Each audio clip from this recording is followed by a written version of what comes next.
नमस्कार, आप देख रहे हैं इंडिया टीवी। आपके साथ मैं हूं मीनाक्षी जोशी। वक्त हो गया है राजधर्म का।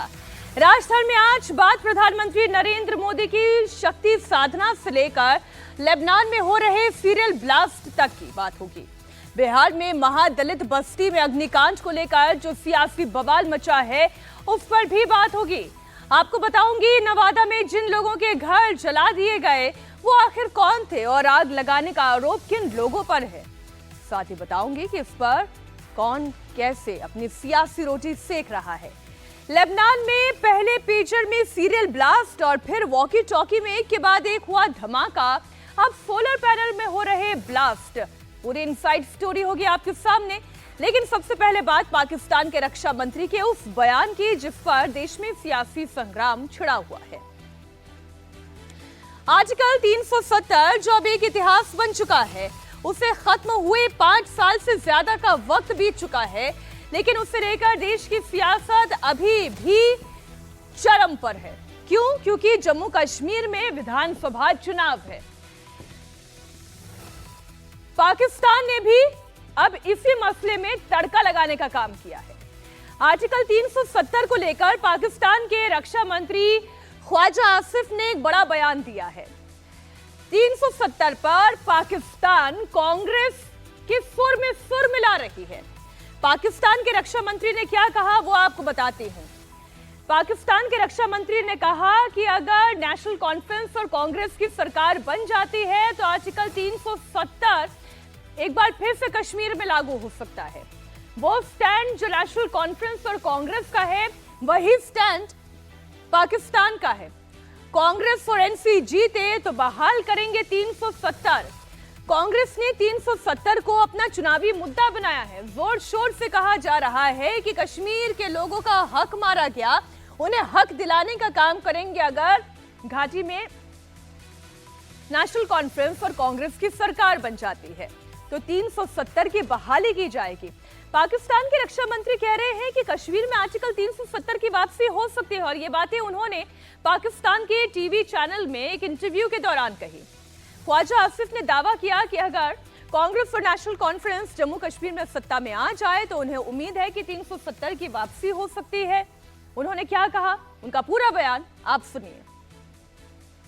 ख्वाजा साहब, मेरा सवाल आपसे ये है कि नेशनल कॉन्फ्रेंस जो लेड बाय उमर अब्दुल्ला है, लेकिन फारूक अब्दुल्ला साहब जो उनके वालिद हैं उनका भी काफ़ी असर है, और कांग्रेस ये पहले भी एक दूसरे के इत्तेहादी थे, और शेख अब्दुल्ला साहब जो फारूक अब्दुल्ला के वालिद हैं उन्होंने और नेहरू ने तय किया था 370 और 35 से। अब ये दोनों पार्टियां जो है नेशनल कॉन्फ्रेंस और कांग्रेस आज इलेक्शन में ये कह रही हैं जी कि अगर हम जीत गए तो हम 370 और 35A को उसकी सस्पेंशन को ख़त्म कर देंगे। आपको लगता है कि ये पॉसिबल है? मेरा ख्याल है पॉसिबल है। देखें, बड़ी पोटेंट इस वक्त प्रेजेंस है वहाँ पे कांग्रेस की भी और नेशनल कांग्रेस की भी, दोनों की।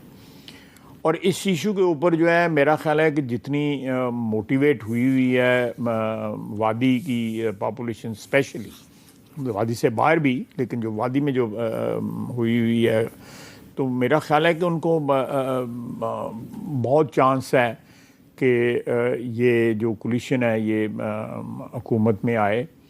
और जैसे कि उन्होंने प्रेस कॉन्फ्रेंस में कहा है, बल्कि ये एक इलेक्शन इशू बनाया हुआ उन्होंने कि स्टेटस जो है रिस्टोर होना चाहिए। तो स्टेटस अगर रिस्टोर हुआ तो काफ़ी हद तक जो एक हमारा भी बड़ा एहतजाज रहा है पिछले 4-5 साल में, गो के उन्होंने यही कहा था कि जुम्मे के दिन धूप में खड़े हो जाओ, और सरीना के बाद एक मीटर लगा दिया था, इसके अलावा कुछ भी नहीं किया था इमरान खान ने।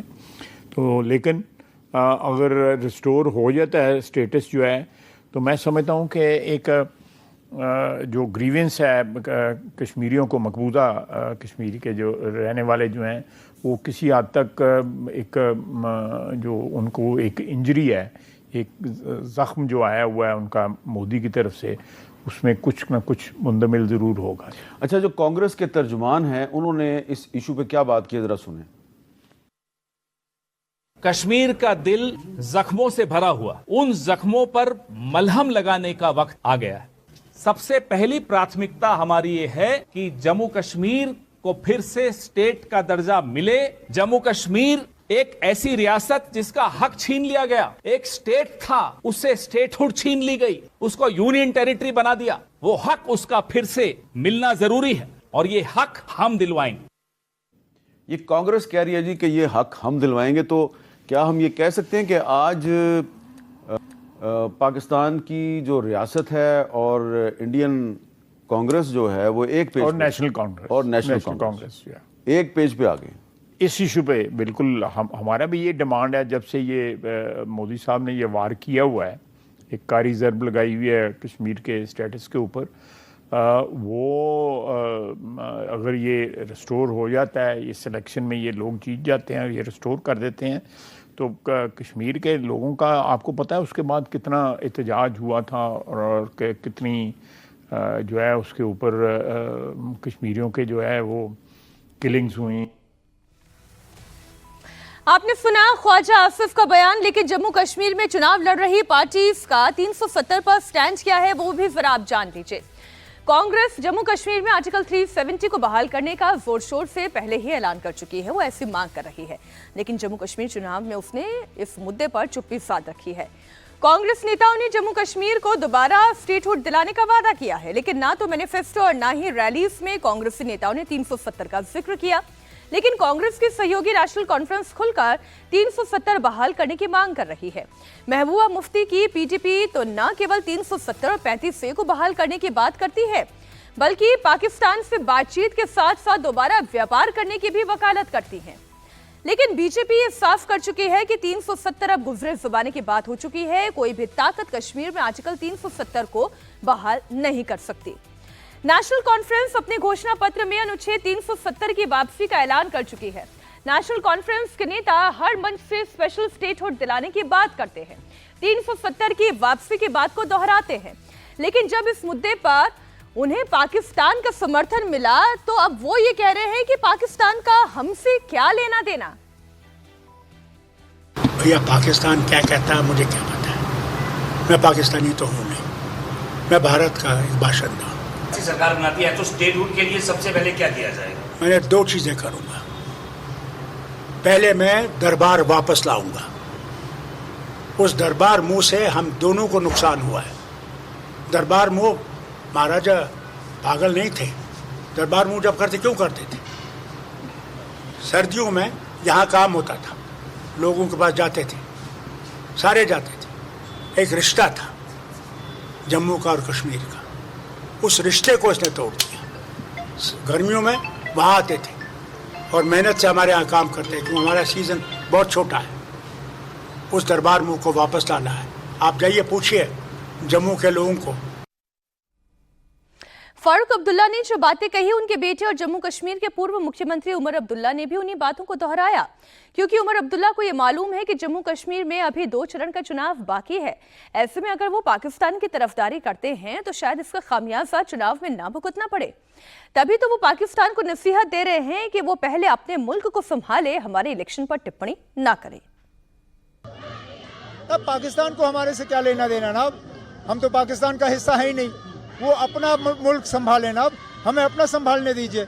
उनका ना हमारे इलेक्शनों में दखल देना या हमारी इलेक्शन पे टिप्पणी करना, मुझे नहीं लगता ये मुनासिब बात है। वो अपनी जमहूरियत को बचाएं, हम अपनी जमहूरियत में हिस्सा ले रहे हैं। फारूक अब्दुल्ला और उमर अब्दुल्ला 370 को आंतरिक मुद्दा बता रहे हैं, लेकिन देश के गृह मंत्री अमित शाह ने एक बार फिर पाकिस्तान नेशनल कॉन्फ्रेंस और कांग्रेस को क्लियर कट मैसेज दिया कि आर्टिकल 370 और 35 से इतिहास की बात हो चुकी है, अब वो वापस नहीं आ सकता है। अमित शाह ने सोशल मीडिया प्लेटफॉर्म एक्स पर लिखा कि पाकिस्तान के रक्षा मंत्री का आर्टिकल 370 और 35A पर कांग्रेस और JKNC के समर्थन की बात ने एक बार फिर कांग्रेस को एक्सपोज कर दिया है। इस बयान ने पुनः ये स्पष्ट कर दिया है कि कांग्रेस और पाकिस्तान के इरादे भी एक है और एजेंडा भी। पिछले कुछ वर्षों से राहुल गांधी देशवासियों की भावनाओं को आहत करते हुए हर एक भारत विरोधी ताकत के साथ खड़े हैं। एयर स्ट्राइक और सर्जिकल स्ट्राइक के सबूत मांगने हो या भारतीय सेना के बारे में आपत्तिजनक बात करना हो, राहुल गांधी की कांग्रेस पार्टी और पाकिस्तान के सुर हमेशा एक रहे हैं और कांग्रेस का हाथ हमेशा देश विरोधी शक्तियों के साथ रहा है। लेकिन कांग्रेस पार्टी और पाकिस्तान ये भूल जाते हैं कि केंद्र में मोदी सरकार है, इसलिए कश्मीर में ना तो आर्टिकल 370 वापस आने वाला है और ना ही आतंकवाद। दरअसल 5 साल पहले जब केंद्र में मोदी 2.0 की सरकार थी, तब जम्मू कश्मीर को लेकर ऐतिहासिक फैसला लिया गया था। जब ये कहा जाता था कि जम्मू कश्मीर से आर्टिकल 370 हटाना असंभव है, कोई कहता था कि खून की नदियां बह जाएंगी, तब गृह मंत्री अमित शाह ने 5 अगस्त 2019 को देश की संसद में अनुच्छेद 370 को खत्म करने का ऐलान किया था। जम्मू कश्मीर को जो विशेष राज्य का दर्जा था उसे खत्म किया गया। राज्य को 2 हिस्से में बांटकर लद्दाख और जम्मू कश्मीर दोनों को केंद्र शासित प्रदेश बनाया गया था। जम्मू कश्मीर में विधानसभा बनी रही, लेकिन लद्दाख में विधानसभा का प्रावधान नहीं रखा गया। कांग्रेस पार्टी अब जम्मू कश्मीर को पूर्ण राज्य का दर्जा देने की मांग कर रही है। हालांकि पूर्ण राज्य के दर्जे को लेकर बीजेपी का स्टैंड क्लियर है। प्रधानमंत्री नरेंद्र मोदी संसद को बता चुके हैं कि समय आने पर जम्मू कश्मीर को पूर्ण राज्य का दर्जा मिलेगा। ये कहती है ये वो पुराना दौर वापस लाना चाहते हैं। पिछले 35 सालों में कश्मीर करीब 3000 दिन बंद रहा। 35 साल में 3000 दिन बंद, यानी 35 साल में से 8 साल बंद में ही गुजर गए, जबकि पिछले 5 साल में 8 घंटे भी कश्मीर बंद नहीं हुआ। ये आपने किया है, ये आपका क्रेडिट है। अब आप मुझे बताइए, क्या आप चाहते हैं कि वो पुराने दिन फिर लौटे? क्या आप चाहते हैं कि फिर हड़तालें हो, फिर खून खराबा हो? हमने देश की संसद में कहा है कि जम्मू कश्मीर फिर से स्टेट बनेगा और बीजेपी ही इस कमिटमेंट को पूरा करेगी। पाकिस्तान पहली बार 370 हटाने का विरोध नहीं कर रहा है। वो संयुक्त राष्ट्र में भी यह मुद्दा उठा चुका है, लेकिन उसे मुंह की खानी पड़ी। पाकिस्तान को यह पता है कि अब भारत में 370 को दोबारा बहाल करना असंभव है, इसलिए तो अब वो नेशनल कॉन्फ्रेंस और कांग्रेस के एजेंडे का समर्थन कर रहा है और कह रहा है कि जब एनसी और कांग्रेस की सरकार आएगी तो 370 की वापसी हो सकती है। अब आप ये सोच रहे होंगे कि 370 के हटने से क्या बदला है। आइए इसके बारे में अब आपको डिटेल दे देती हूँ। जरा बड़ी स्क्रीन पर आपको लिए चलती हूँ। स्पेशल स्टेटहुड का दर्जा खत्म हो गया है। जी हाँ, जो स्टेटहुड का दर्जा था, स्पेशल दर्जा, ये खत्म किया जा चुका है। विशेष राज्य का दर्जा अब नहीं रहा। अलग झंडा और अलग विधान जिसके बाद जम्मू कश्मीर में होती थी, अब ना कोई अलग झंडा है, ना कोई अलग विधान है, एक ही कॉन्स्टिट्यूशन और एक ही तिरंगा है। बाकी राज्यों की तरह केंद्र के सभी कानून अब जम्मू कश्मीर में भी लागू हैं, यानी कि जैसे बाकी राज्यों में वैसे ही जम्मू कश्मीर पे। जम्मू कश्मीर में अब दूसरे राज्यों के लोग भी जमीन खरीद सकते हैं। वहां के वाल्मीकि, दलित और गोरखा को समान अधिकार दिया गया है और कश्मीरी पंडितों की घर वापसी भी संभव हुई है। कश्मीर में आतंकवाद का सफाया किया गया और 10 साल के बाद जम्मू कश्मीर में अब चुनाव भी हो रहा है। शायद यही पाकिस्तान को पच नहीं रहा है। जम्मू कश्मीर में पहले चरण के चुनाव में बम्पर वोटिंग हुई, अब दूसरे राउंड का दंगल शुरू हो चुका है। प्रधानमंत्री नरेंद्र मोदी आज मिशन कश्मीर पर है। पिछले 10 साल में प्रधानमंत्री नरेंद्र मोदी तीसरी बार माता वैष्णो देवी के दरबार में पहुंचे। प्रधानमंत्री नरेंद्र मोदी आज सबसे पहले श्रीनगर गए, जहां के शेर कश्मीर स्टेडियम में उन्होंने जनसभा को संबोधित किया। इसके बाद प्रधानमंत्री नरेंद्र मोदी अब कटरा पहुंचे हैं, जहां अब से थोड़ी देर में Shri Mata Vaishno Devi shrine board sports complex में एक और रैली को संबोधित करने वाले हैं। 5 दिन पहले प्रधानमंत्री मोदी जम्मू कश्मीर के दौरे पर आए थे, जब 14 सितंबर को जम्मू के डोडा में बीजेपी के लिए एक जनसभा को उन्होंने संबोधित किया था। प्रधानमंत्री नरेंद्र मोदी को मां दुर्गा का बड़ा भक्त माना जाता है। वे नवरात्र के दौरान 9 दिनों तक व्रत भी रखते हैं। प्रधानमंत्री पिछले 10 साल में तीसरी बार माता वैष्णो देवी के दरबार में पहुंचे हैं।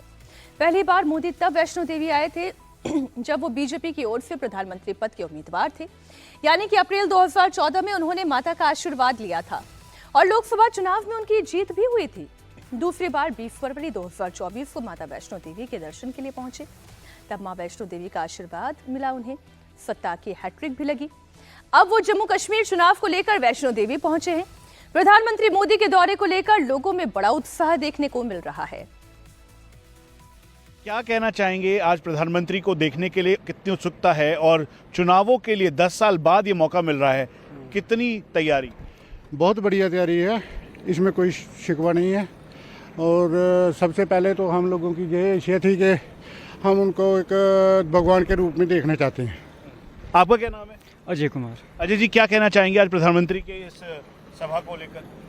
देखिए, आज वो आ रहे हैं और हमारी यही है कि वो जनता से क्या वादे करते हैं और अगर वो वादे करते हैं तो वो उनको कितना पूरा करते हैं, क्योंकि कुछ वादे किए थे पीछे जो पूरे नहीं भी हो पाए, तो क्या जो अब वादे होंगे क्या उनको पूरा किया जाएगा, नहीं किया जाएगा? पाकिस्तान के रक्षा मंत्री ने जम्मू कश्मीर चुनाव के दौरान 370 पर बयान दिया। कांग्रेस अचानक से बैकफुट पर आ गई। कांग्रेस नेताओं को जवाब देते नहीं बन रहा है। इसी के तहत बिहार के नवादा में एक ऐसी वारदात हुई कि सीएम नीतीश कुमार के लिए जवाब देते नहीं बन रहा है। वो बैकफुट पर आ गए हैं। बिहार के नवादा में दलित बस्ती पर कल अचानक कहर टूट पड़ा। देदौर गांव के कृष्णा नगर में दबंगों ने 70 से 80 दलित परिवारों के घरों में आग लगा दी। जमीन कब्जा करने के मैटर में भूमाफियाओं ने अटैक किया, इन घरों को टारगेट किया, सभी को आग के हवाले कर दिया गया और फिर पूरे गांव में, पूरी बस्ती में जमकर कोहराम हुआ। आप लोगों की चीख पुकार सुने, उनका रोना बिलखना सुने।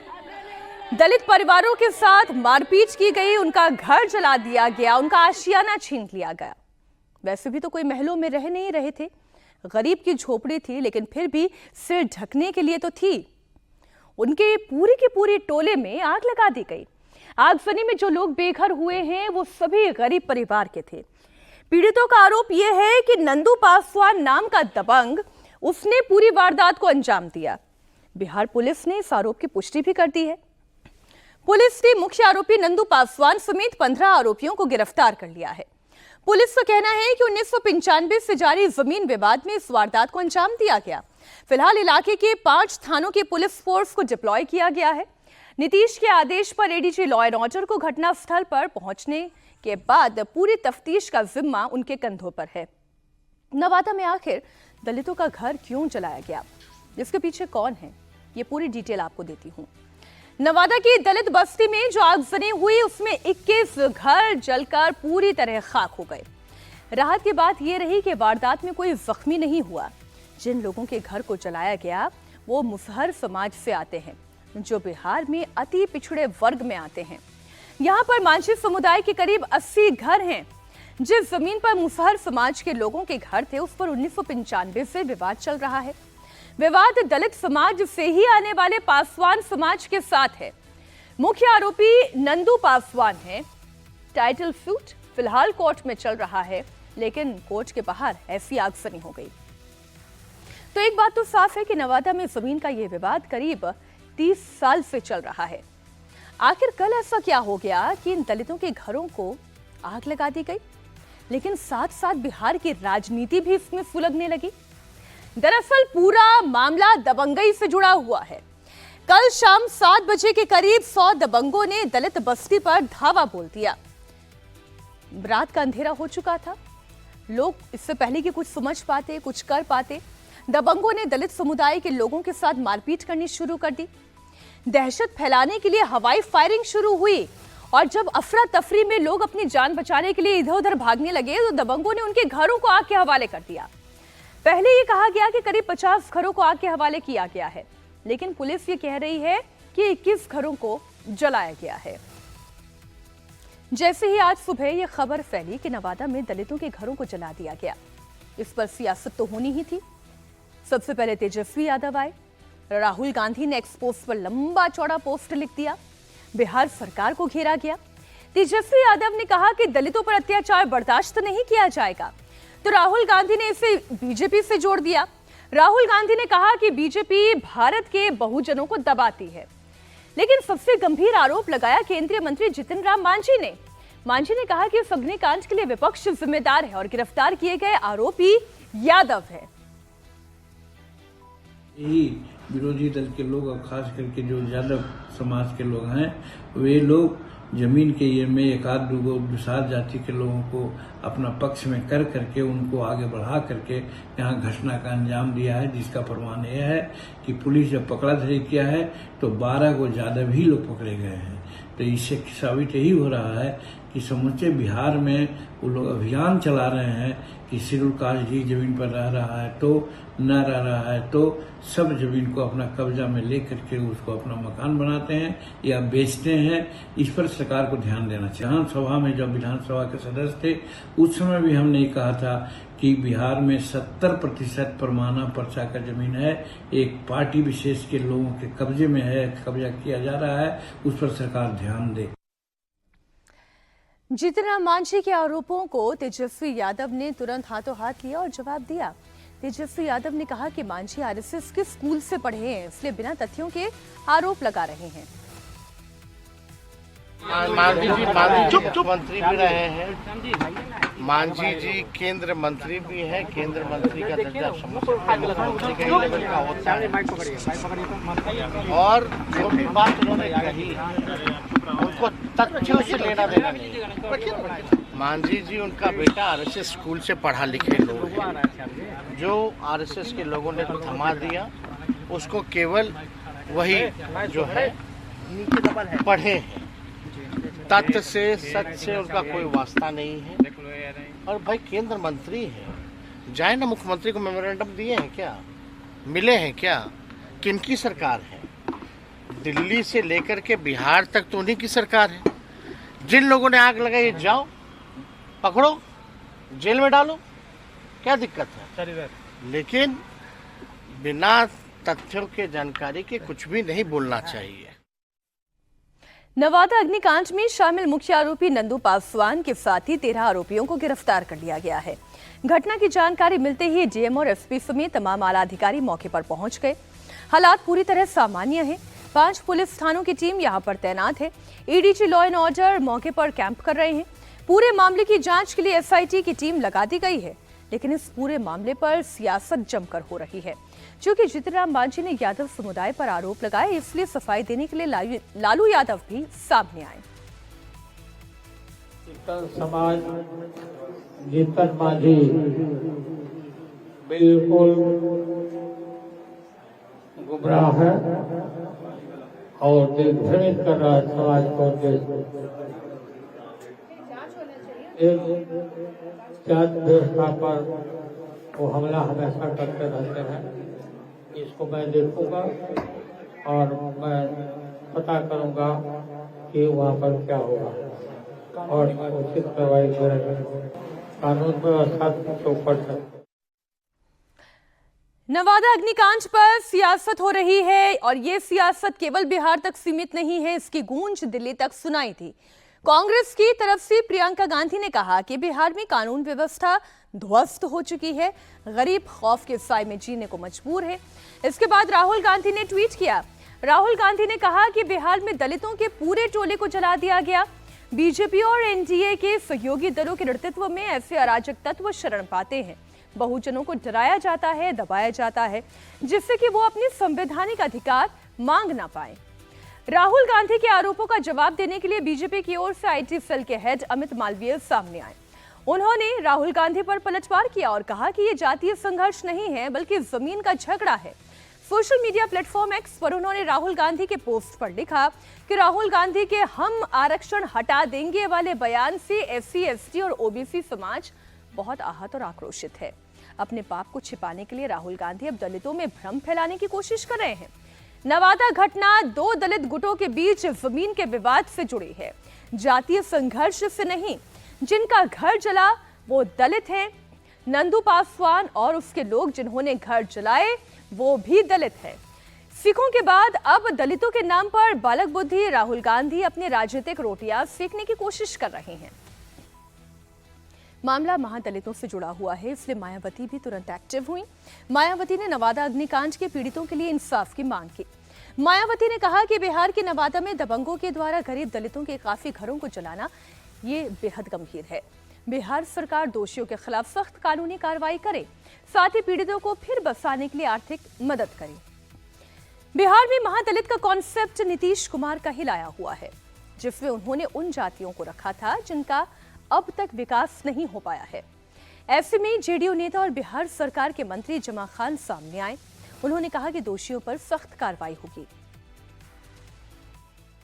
जो भी लोग किया होगा वो अपराधी है, वो अपराधी कोई जात बिरादरी नहीं होती है। ऐसे अपराधियों को निश्चित तौर पर कार्रवाई हमारी सरकार में होती भी रही है और कार्रवाई होगी भी। और इसमें मैं आश्वस्त करना चाहता हूँ पूरे बिहार को, क्योंकि ये जो हुआ है ये हम लोगों को निश्चित तौर पर जिन्होंने किया है, जिस समाज से बिलोंग करते हो, पार्टी से बिलोंग करते हो, उनके छोड़ने नहीं हमारी सरकार जा रही है। हमारे अधिकारी लगे हुए हैं। बहुत जल्द आपके सामने आज या 2 दिन के अंदर आपकी पूरी गिरफ्तारी हो जाएगी और उस पर कार्रवाई की जाएगी मजबूती से। राजस्थान में अब बात होगी लेबनान की, जहां पिछले 3 दिन से 3 टेक्निकल स्ट्राइक हुई और इसकी चर्चा दुनिया के हर कोने में हो रही है। लेबनान की सड़कों से, घरों से, भीड़ भाड़ वाले इलाकों से जो तस्वीरें आई वो डराने वाली है। आखिर लेबनान में सीरियल ब्लास्ट कौन कर रहा है? कैसे हिजबुल्लाह के कम्युनिकेशन नेटवर्क को निशाना बनाया जा रहा है? क्या मिडिल ईस्ट में बढ़ता तनाव युद्ध में तब्दील होगा? पूरी डिटेल मैं आपके सामने आगे रखूंगी, लेकिन शुरुआत 3 तस्वीरों के साथ कर रही हूं। सबसे पहले आप देखिए लेबनान में हिजबुल्लाह के लड़ाकों के पेजर में कैसे सीरियल ब्लास्ट हुए। एक साथ कई हिजबुल्लाह के लड़ाकों के पेजर में अचानक से धमाका हो गया। फिर हिजबुल्लाह के लड़ाके कम्युनिकेशन के लिए जो वॉकी टॉकी इस्तेमाल करते थे वो भी एक के बाद एक फटने लगे। पेजर के सीरियल ब्लास्ट के बाद दूसरे दिन ही वॉकी टॉकी में धमाकों से लेबनान दहल उठा। इस बीच लेबनान के कई घरों में लगे सोलर पैनल में भी धमाकों की खबर सामने आ रही है। लेबनान के लोग दहशत में क्यों हैं? अब आगे क्या होने वाला है? हिजबुल्लाह के लड़ाके इतने डरे हुए क्यों हैं? इसके लिए ये पूरी टाइमलाइन समझना बहुत जरूरी है। दरअसल सबसे पहले 17 सितंबर मंगलवार को हिजबुल्लाह लड़ाकों के पेजर में एक साथ धमाके हुए। हिजबुल्लाह लड़ाके जो पेजर आपस में मैसेजिंग के लिए इस्तेमाल कर रहे थे वही उनकी मौत का कारण बने। एक साथ करीब 3000 पेजर में ब्लास्ट हुआ, जिसमें 12 लोगों की जान गई और करीब 3000 लोग घायल हो गए। इसके दूसरे ही दिन 18 सितंबर को हिजबुल्लाह लड़ाकों के वॉकी टॉकी फटने लगे। वॉकी टॉकी में ब्लास्ट हुआ, जिसमें 20 लोगों की मौत हो चुकी है, 450 से ज्यादा घायल हैं। और इसी बीच आज लेबनान के घरों में लगे हुए सोलर पैनल में भी ब्लास्ट होने लगा। लोग सहमे हुए हैं, घरों को छोड़कर बाहर निकलने लगे। सोलर पैनल में हुए धमाकों में अब तक 6 लोगों के घायल होने की खबर आ रही है। अब लेबनान में हुए वॉकी टॉकी ब्लास्ट की एक तस्वीर आपके साथ में रखती हूँ। ये पेजर धमाकों में मारे गए लोगों के जनाजे की तस्वीर है। तस्वीर में आपको लोगों की भीड़ के बीच एक एम्बुलेंस नजर आ रही है।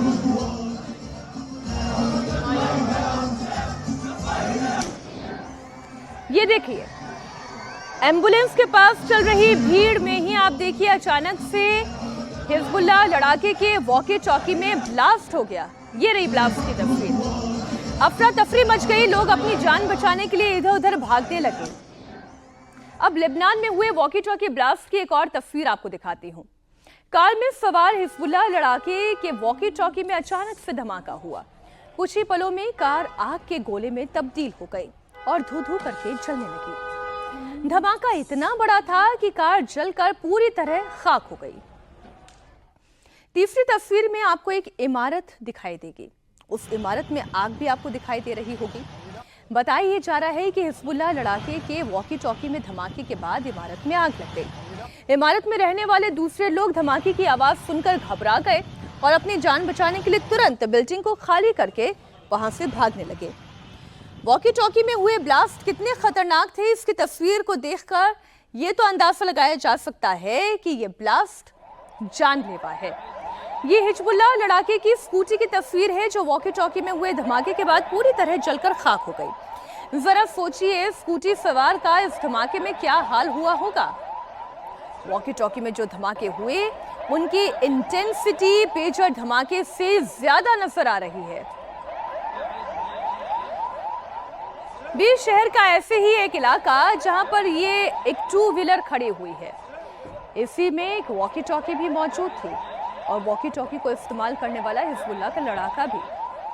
उसी दौरान वॉकी टॉकी ब्लास्ट हो गई। जैसे ही ब्लास्ट हुई तो इस स्कूटी ने भी आग पकड़ ली और पूरी तरीके से जलकर खाक हो गई। खैर, जब इमारत में आग लग सकती है तो ये तो एकमात्र स्कूटी ही थी। आपको एक घर के अंदर वॉकी टॉकी के ब्लास्ट की तस्वीर दिखाती हूँ। हिजबुल्लाह लड़ाकों के घर के अंदर वॉकी टॉकी फटा तो तबाही मच गई। घर में हर तरफ सामान बिखरा हुआ नजर आ रहा है।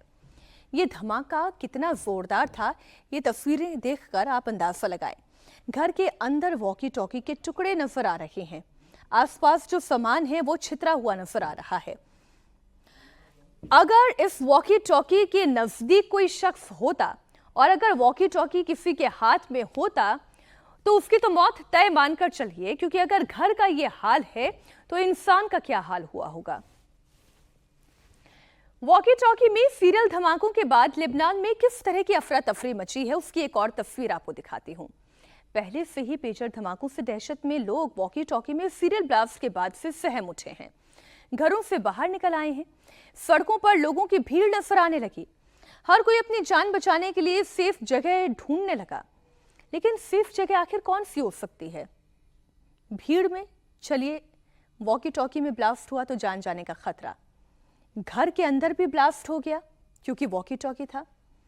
कमर पे लगा हुआ पेजर जानलेवा हो गया। जब कोई व्यक्ति सब्जी खरीद रहा था तो सिक्योर लोकेशन क्या हो सकती है? लेबनान में पहले हिजबुल्लाह के लड़ाकों के पेजर में धमाका हुआ, अब वॉकी टॉकी में धमाके से हिजबुल्लाह के लड़ाके डरे हुए हैं। अब आपको उस वॉकी टॉकी की जानकारी दे देती हूं जिनमें यह धमाका हुआ। आइए बड़ी स्क्रीन पर आपको लेकर चलती हूं। वॉकी टॉकी का नाम आईकॉम V82 है, जो जापानी कंपनी बनाती है। ये जापानी प्रोडक्ट है। बताया जा रहा है कि हिजबुल्लाह के लड़ाकों के पास इस तरीके की वॉकी टॉकी आपसी कम्युनिकेशन के लिए रखे हुए थे। और ये पेजर के अलावा ये वॉकी टॉकी 5 महीने पहले ही खरीदे गए थे। आईकॉम V82 बंद हो चुका है। ये वो जापानी मॉडल का वॉकी टॉकी है जिसे अब जापान ने बनाना बंद कर दिया है। 5 महीने पहले हिजबुल्लाह के लड़ाकों के पास ये खेप पहुंची और अब इसमें ब्लास्ट की खबरें आ रही है। धमाके के बाद वॉकी टॉकी बनाने वाली जापानी कंपनी की तरफ से भी बयान आया। कंपनी की तरफ से क्या कहा गया वो आपको बता देती हूँ। 10 साल पहले प्रोडक्शन इसका बंद किया जा चुका है। हम ये पता लगा रहे हैं कि धमाके वाले वॉकी टॉकी असली हैं या फिर वो नकली हैं। वॉकी टॉकी बनाने वाली जापानी कंपनी आईकॉम इंक ने ये जानकारी दी है कि लेबनान में जिस मॉडल की वॉकी टॉकी का इस्तेमाल हो रहा था 10 साल पहले ही उसका प्रोडक्शन बंद किया जा चुका है। अब ये असली वॉकी टॉकी मतलब इसी कंपनी के ही इस्तेमाल किए जा रहे थे या फिर ये कोई दूसरी कंपनी है, कोई फेक कंपनी है, इसका पता लगाने की कोशिश की जा रही है। अब एक सवाल जो आपके भी मन में आ रहा था कि आखिर हिजबुल्लाह लड़ाकों के पेजर और वॉकी टॉकी को ही क्यों टारगेट किया जा रहा है। दरअसल हिजबुल्लाह से जुड़े हुए लोग मोबाइल फोन का इस्तेमाल नहीं करते, वो सेल फोन यूज नहीं करते। हिजबुल्लाह के लड़ाके आपसी कम्युनिकेशन के लिए पेजर का इस्तेमाल करते हैं, वॉकी टॉकी का इस्तेमाल करते हैं। और वो ऐसा इसलिए करते हैं क्योंकि इजराइल की ट्रैकिंग से बचने के लिए मोबाइल फोन ना यूज करना ही उनके लिए सेफेस्ट है। और आपस में कम्युनिकेट करने के लिए वो पेजर वॉकी टॉकी का इस्तेमाल कर रहे थे और इसलिए पेजर और वॉकी टॉकी को ही एक हथियार के तौर पर इस्तेमाल कर लिया गया। मिडिल ईस्ट में अब आगे क्या होने वाला है? क्या हिजबुल्लाह का कोई जवाबी एक्शन होगा और फिर पूरी लड़ाई युद्ध में तब्दील हो जाएगी? पेजर और वॉकी टॉकी ब्लास्ट के बाद आज क्या क्या हुआ उसकी भी डिटेल आप ले लीजिए। हिजबुल्लाह के नॉर्थ इजराइल में मिसाइल से अटैक किया गया। नॉर्थ इजराइल में 2 मिसाइल्स दागी गई जिसमें इजराइल के 5 सैनिक घायल हो गए हैं। इजरायली सैनिकों की मूवमेंट शुरू हो चुकी है। सैनिक गाजा के नॉर्थ बॉर्डर की तरफ शिफ्ट किए गए हैं और इसी हफ्ते वॉर एक्सरसाइज भी की गई है। तो इतना तो तय मानकर चलिए कि अगर लेबनान की तरफ इसी तरीके से गतिविधियां सैन्य बढ़ती जाती हैं तो ये युद्ध का स्वरूप ले सकती हैं। इसी हफ्ते इस रीजन में इजरायली सेना ने वॉर एक्सरसाइज की थी जिसके बाद युद्ध की संभावनाएं और प्रबल हो गई हैं। ये पहला मौका नहीं है जब इजराइल की खुफिया एजेंसी मोसाद ने अपने दुश्मनों पर इस तरीके से वार किया है। हिजबुल्लाह भी ये जानता है कि मोसाद के लिए कुछ भी नामुमकिन तो नहीं है। वो अपने दुश्मनों को किसी भी हथियार से खत्म कर सकता है। वो लैंडलाइन फोन को बम बना सकता है, वो मोबाइल फोन को ग्रेनेड में तब्दील कर सकता है। कैसे? 1972 का एक किस्सा आपको याद दिलाती हूँ। म्यूनिक ओलंपिक हमले का बदला लेने के लिए इसी तरीके से, क्योंकि उस दौरान इजरायली खिलाड़ियों की हत्या हुई थी और इसी का बदला लेने के लिए महमूद हमशारी के फोन में बम लगाकर उसे मार गिराया गया था। मुसाद ने 1996 में भी कुछ इसी तरीके का कारनामा किया था। हमास के बम एक्सपर्ट याहिया अय्याश को मारा था। दोस्त के जरिए याहिया तक सेलफोन पहुंचाया गया। सेलफोन पर पिता की कॉल रिसीव करते ही उस सेलफोन में धमाका हो गया था। ये तो बात हुई हिजबुल्लाह की, इजराइल की, मोसाद की किस तरीके से ये घटनाएं घट रही हैं और क्या युद्ध हो सकता है, ऐसी संभावनाएं भी पैदा हो रही हैं। लेकिन अब आपको एक बार फिर लिए चलती हूं जम्मू कश्मीर, जहां प्रधानमंत्री नरेंद्र मोदी कटरा पहुंच चुके हैं और अब से थोड़ी ही देर में वो रैली को संबोधित करने वाले हैं।